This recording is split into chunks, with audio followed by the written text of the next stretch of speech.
So student, हम लोगों ने सेंट्रीपिटल एक्सीलेशन, सेंट्रीपिटल फोर्स, ये सारी चीज़ें पढ़ ली, ठीक है। अब हमें पढ़ना है इसका एप्लीकेशन, है ना।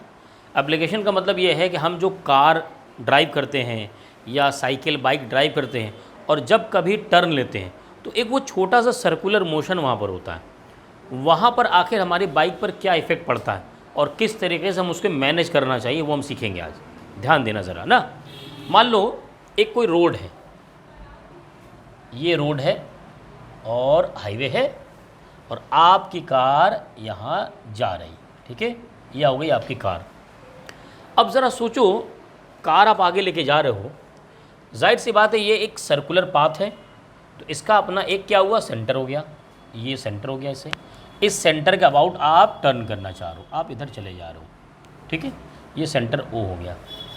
अब इस पर देखो कितने फोर्सेस लग रहे हैं वो ज़रा सोचना। जब हम टर्न करते हैं, मान लो लेफ़्ट साइड ऐसे टर्न कर रहे हो, तो इस पर आदमी बैठा हुआ जो वो किधर झुकेगा, लेफ़्ट में झुकेगा या राइट में? राइट में। राइट में एक्चुअल में लगता है उसे सेंट्रीफ्यूगल फोर्स।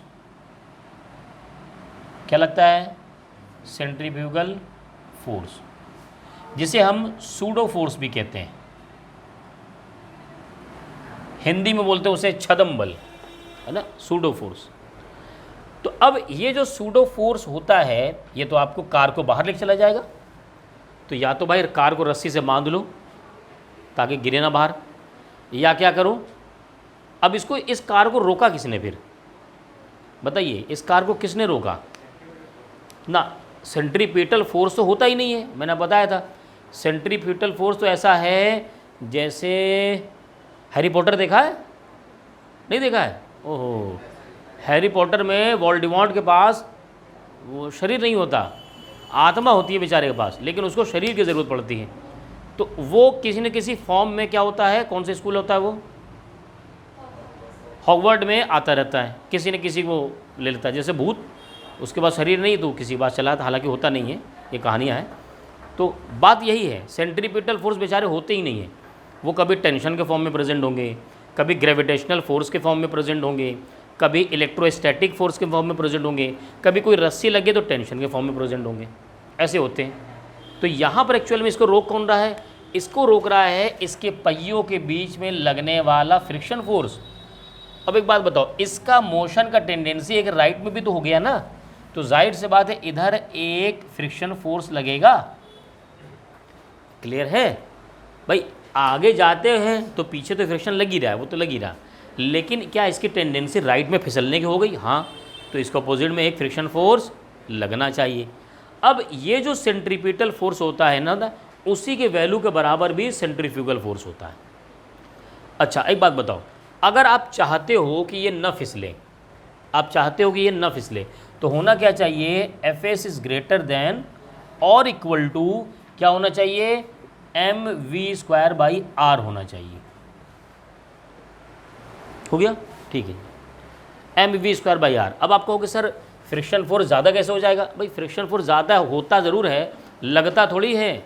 मैंने आपको बताया है ना, जो अवेलेबल फ्रिक्शन होता है, लिमिटिंग फ्रिक्शन, वो तो रहता है।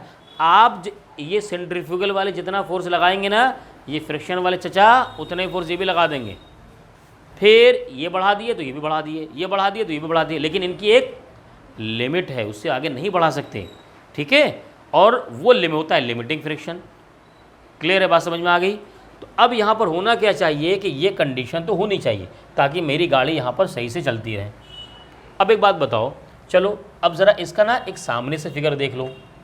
ये रहा हमारी रोड और ये रहा भाई पहिए, और कार बना दो, और इसमें हमने बैठा दिया एक हमज़ा को और एक ताहा को, ठीक, सामने से आ रहे हैं। अब बताओ इस पर क्या नॉर्मल रिएक्शन ऊपर निकल रहा? क्या इसका वेट नीचे की तरफ है? mg। तो r इज इक्वल टू क्या आ गया? mg। यहाँ fs की वैल्यू क्या होती है? म्यू आर, ठीक है। Mu r is greater than m we square by r. क्या r की वैल्यू mg लिख दें? Mu into m g greater than और equal to m we square by r. m से m कैंसिल। मैं इसको ज़रा उल्टा करके लिखता हूँ, इसको इधर लिखता हूँ, देखना, वी स्क्वायर अब लेस देन लगा दूंगा ना, ये हो जाएगा म्यू जी यहाँ से देखो क्या आ गया, v square is less than और equal to mu are g, या v is less than is equal to under root mu are g. ये जान तो क्या आ गया, ये ड्राइवर के लिए स्पीड आ गई कि भाई देखो इससे ज़्यादा मत तेज मत चलना, under root mu are G की वैल्यू कैलकुलेट कर लो। तुम जब कार खरीदो, जिस रोड पे जा रहे हो वहाँ पूछ लो भाई यहाँ फ्रिक्शन कितना है, कोफिशिएंट फ्रिक्शन म्यू पता कर लो, और तुम्हें जितने टर्न से मुड़ना है वो पता कर लो, आर और जी पता कर लो, कैलकुलेट कर लो, अंडर रूट निकाल लो। फिर ड्राइवर को बता दो भाई देखो ये जितनी वैल्यू आ रही है ना, अपनी स्पीड उसके बराबर रखना या उससे कम रखना, तब तो तुम इसमें टर्न करोगे। और कहीं तुमने इससे ज़्यादा वेलोसिटी बढ़ाया तो क्या होगा, mv स्क्वायर बढ़ गया ना भाई। ये फोर्स कौन सा इधर देखो, देखो v बढ़ाओगे तो क्या बढ़ेगा, ये बढ़ेगा कि नहीं, mv स्क्वायर बाई आर। अरे क्लियर है, v बढ़ाओगे तो क्या होगा, mv स्क्वायर बाई आर बढ़ गया। और जब ये बढ़ गया तो तुम्हारी कार फिसल जाएगी, रोड से क्या हो जाएगी, आगे चली जाएगी। ऐसा नहीं मोशन नहीं बंद होगा, क्या होगा, आगे चली जाएगी। अच्छा जब आगे चली गई तो अब आर क्या हो गया, बढ़ गया। जब आर बढ़ गया तो फिर ये वैल्यू कम होगी अपने आप। इसका मतलब क्या जानते हो, अगर तुम्हारी गाड़ी स्पीड में ज़्यादा है तो लंबा कर्व लेकर के आओ। देखा भी होगा जब ज़्यादा स्पीड में होती है ऐसे जाकर ऐसे मुड़ देते हैं क्या, नहीं, हम क्या करते हैं और लंबा टर्न लेते हैं, यानी आर बढ़ा दो। जब आर बढ़ा दोगे ये वैल्यू अपने आप कम हो जाएगी, आर बढ़ाओगे अपने आप वैल्यू कम हो जाएगी, तब तुम्हें जो सेंट्रीफ्यूगल फोर्स लग रहा था, बाहर खींच रहा था, वो कम लगेगा। क्लियर समझ में आया। तो ये क्या है, ये वी है ना। अब को कहोगे सर फ्रिक्शन क्यों नहीं बढ़ा दिया, भाई फ्रिक्शन में तो अपनी लिमिट है, वो जो लिमिट है वो मैंने ले लिया, उस लिमिट के ऊपर फ्रिक्शन हो ही नहीं सकता। क्लियर है, एकदम समझ में आएगा नहीं पूरा। अब जरूर एक चीज़ और समझो, बहुत अच्छी चीज़, मान लो यहाँ पर रोड पे फ्रिक्शन है ही नहीं। अब बताओ फ्रिक्शन अगर नहीं हुआ ये एफएस, तो ये चचा तो तुम्हारी गाड़ी को लेकर भाग जाएंगे। अब कैसे बचाओगे अपनी गाड़ी को, ब्रेक लगा के चलना है भाई, रुकना नहीं है। तुम्हें तो इस हाईवे पे जाना ही जाना है, और तुम्हारा ड्राइवर जो है बहुत नामाकुल आदमी है, वो 60 के नीचे अपनी स्पीड ही नहीं करता। इसके लिए गवर्नमेंट ने डिसाइड किया, क्या किया समझो, इस रोड को बैंक कर दिया, टेढ़ा कर देते हैं। हाँ बैंकिंग पढ़ाएंगे ना, ये देखो ये रहा, और कार हो गई तुम्हारी ऐसे, ये पहिए हो गए, समझ लो, रोड ऐसे जाके ऐसे चली गई, गाड़ी ऐसे सीधे नहीं जा रही, ये टर्न हुई ऐसे जा रही, समझ गए कि नहीं। ये रोड क्या है, ऐसे है, प्लेन नहीं है बल्कि ऐसे है। अब समझो, जब यहाँ पर है तो इसका वेट नीचे mg, सही है, रिएक्शन r, सही है, इधर होगा mv स्क्वायर बाई आर, सही है, ये वाला जो उधर लगेगा। फ्रिक्शन तो लगा नहीं रहे। अब एक बात देखो ज़रा, अगर ये एंगल थीटा से टर्न किया है, इसको हमने बैंक किया है ना, तो यहाँ पर हम क्या करेंगे, इसका ये जो mv स्क्वायर, सॉरी ये बहुत गड़बड़ हो गया। mv स्क्वायर बाई आर किधर लगेगा, इधर लग रहा था भाई, वो तो तुम ऐसे टर्न कर रहे हो तो ये तो बाहर लगेगा ये mv स्क्वायर बाई आर। अब इस mv स्क्वायर बाई आर को मैं पहले कैसे क्या कर रहा था, फ्रिक्शन से बैलेंस कर ले रहा था, तो मेरी गाड़ी फिसल नहीं रही थी।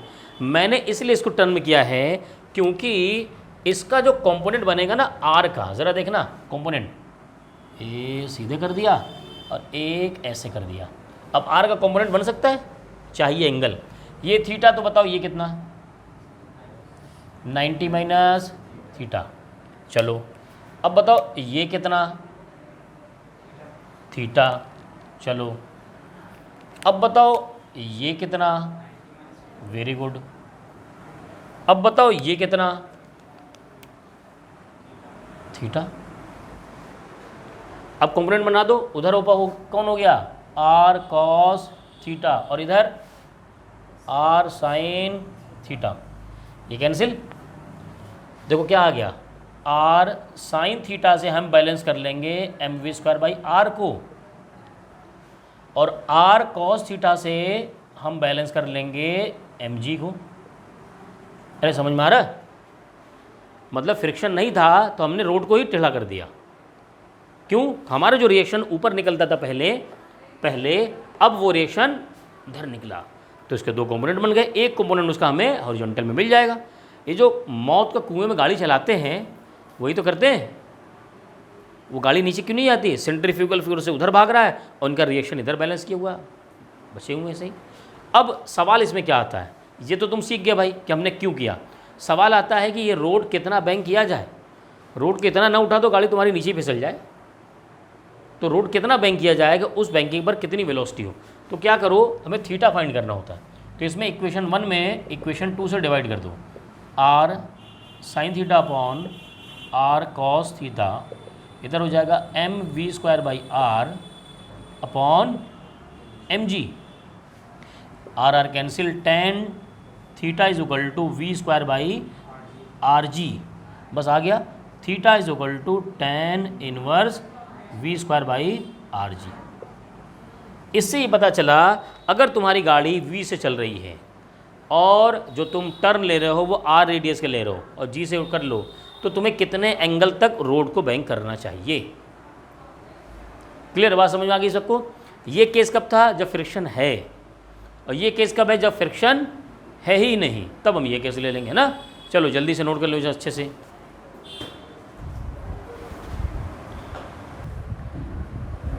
चलिए, मैंने 2 क्वेश्चन इस पर लिए हैं, दोनों क्वेश्चन आप समझ लीजिए। पहले आप पॉज करके ट्राई भी कर लीजिए, है ना, फिर उसके बाद सॉल्यूशन यहाँ पर देख लीजिए। कह रहा है an aircraft executes a horizontal loop at a speed of 720 kilometre per hour when it's wings banked at 15। यानी एयरक्राफ्ट वो ऐसे करके सर्कुलर रूप में चल रहा, तो कह रहा है कि उसकी वेलोसिटी उस वक्त है 720 किलोमीटर पर आवर, और जो बैंकिंग हुआ है, यानी अभी मैंने जो कार के बैंकिंग बताया थीटा, वो है 15 डिग्री। वो पूछ रहा है आपसे आर की वैल्यू, और 10 15 उसने दे रखा है, ठीक है। तो एक बात समझो, हमारे पास जो फार्मूला है बैंकिंग का, कितना मुड़ना चाहिए, वो होता है tan theta is equal to V square upon R G. हमें चाहिए रेडियस, तो यहाँ से हो जाएगा V square upon G tan theta. Value रखनी है तो पहले मीटर पर सेकंड में कन्वर्ट करो, 720 इंटू 5/18, 40 इंटू 5, 200 मीटर पर सेकेंड। चलो वी स्क्वायर, तो ये हो गया 200 इंटू 200 अपॉन जी 9.8, और टेन थीटा यानी 10 15 वैल्यू गिवन है 0.2879 आ जाएगा। आ रहा है कि नहीं? बहुत ईजी है भाई ये तो क्वेश्चन। नहीं आ रहा? अभी भी नहीं आ रहा आंसर? इससे आंसर नहीं आ रहा? अरे जो आएगा उसमें किलोमीटर में कन्वर्ट कर देना, आ जाएगा। आंसर तो किलोमीटर में है ना। चलो नेक्स्ट देखो, ये देखो, ये और अच्छा क्वेश्चन है। कह रहे द मास ऑफ बाइसिकल, इसमें कॉन्सेप्ट लगाना है, खाली फार्मूला नहीं लगाना। अगर आदमी सोचे ना खाली फार्मूला रट ले तो उससे काम नहीं चलने वाला, ध्यान देना ज़रा। कह रहे the mass of a bicycle rider along with the bicycle is 100 kg। मतलब हमज़ा जा रहे हैं बाइसिकल से, तो बाइसिकल और हमज़ा दोनों का वेट मिला कितना है भाई? 100। तो m हो गया यहाँ पर 100 kg। He wants to cross over a circular turn of radius 100 metre. एक टर्न ये रहा जिसका रेडियस है 100 मीटर, और ये साहब क्या कर रहे हैं, इस पर चलना चाह रहे हैं, इसी पर आगे बढ़ जाना चाह रहे हैं। ये रहे वो, ठीक है, आगे जाना है इनको। अब अगर आप जाना चाह रहे हैं तो इन पर फोर्स कौन सा लगेगा? एक तो सेंट्रीफ्यूगल फोर्स बाहर लगेगा, उसकी वैल्यू mv²/r, और इनके टायर और रोड के बीच में फ्रिक्शन अंदर लगने लगेगा, वो हो जाएगा Fs। क्लियर? बाकी अगर हम सामने से देखें इनको, ये रहे, ये ऊपर है R और नीचे इनका वेट होगा mg। सही है। अब देखो क्या कह रहा है कि if the coefficient of friction between the tyres and the road is mu की वैल्यू है 0.6, will the rider cross the turn. क्या ये आगे जा पाएगा या फिसल जाएगा? आगे जा पाएगा, फिसल जाएगा। चेक कैसे करना पड़ेगा? चेक करो कि इस फोर्स की वैल्यू और इस फोर्स की वैल्यू क्या सही है, बराबर कर पा रहे हैं। चलो पहले पता करते हैं M we square by R. M की वैल्यू 100 ना, नहीं कितना है भाई, हाँ 100, और वी कितना है 10 मीटर पर सेकेंड, तो ये भी 100 हो गया। चलो ऐसे लिख देते हैं 10 का स्क्वायर अपॉन आर, रेडियस इतने कितना लिया 100 मीटर, वो भी 100, कितना आ गया 100 न्यूटन। ये फोर्स किधर लग रहा है भाई, बाहर, जो इनको फिसलाने की कोशिश कर रहा, जो चाह रहा है कि ये बेचारा रोड पे ना चल सके, दूर छटक जाए। अब देखो इनके टायर और रोड के बीच में जो फ्रिक्शन है वो कितना है। अच्छा एक बात बताओ, फ्रिक्शन अगर इससे कम हुआ तो क्या हो जाएंगे, ये फिसल जाएंगे। फ्रिक्शन कम हुआ तो ये क्या करेंगे, फिसल जाएंगे। और फ्रिक्शन मान लो 200 न्यूटन आ गया तो 200 न्यूटन तो अंदर आ जाना चाहिए ना। देखो हाँ कर रहे हैं सब, तभी फिसल जाएगा। अरे बाप रे यार तुम क्यों 200 न्यूटन अगर अंदर लगने लगा, ये तो 100 न्यूटन है, ये कितना आया। अच्छा चलो करके दिखते हैं ना, फ्रिक्शन फोर्स कितना होगा अभी देखना, mu R mu M G, mu की वैल्यू 0.6 m 100 g 10, कितना आ गया 600 न्यूटन। ओहो इधर लग रहा है 100 और इधर कितना लग रहा है 600। हाँ यही मैं बार बार कह रहा हूँ, क्यों नहीं दिमाग लगा रहे होता। हाँ फ्रिक्शन फोर्स इतना लगता थोड़ी है, ये तो अवेलेबल है भाई। तुम्हारे घर में 2 बोरी आटा रखा हुआ है, क्या पूरा खा जाओगे, जितनी भूख लगी उतना तो खाओगे ना। तुम्हारे पास इतना न्यूटन फ्रिक्शन अवेलेबल है, ये लिमिटिंग है, इतना लगा सकते हो, लेकिन तुम इतना लगाओगे नहीं। जितनी भूख लगेगी यानी जितनी ज़रूरत पड़ेगी उतना लगाओगे। अगर 100 न्यूटन बाहर फोर्स लगा तो तुम क्या करोगे, इसमें से 100 न्यूटन लग जाएगा अपने आप। ये सेल्फ एडजस्टिंग फोर्स कहलाता है, अपने आप खुद को एडजस्ट करता रहता है। लेकिन क्या 600 ऊपर जाएगा। अच्छा मान लो ये 650 आ जाता तो ये क्या होता फिर, फिसल जाता। ये 100 लगा रहे तो ये कितना लगा रहा होगा 100। इसका मतलब आंसर क्या होगा, will then the rider cross the river. Yes rider will cross the river because mv square by R is less than fs। हाँ because mv square by R is less than fs। यही तो condition होनी चाहिए थी उसमें चलने के लिए। आ गया, अब समझ में आया सबको। चलो नोट करो जल्दी से अब।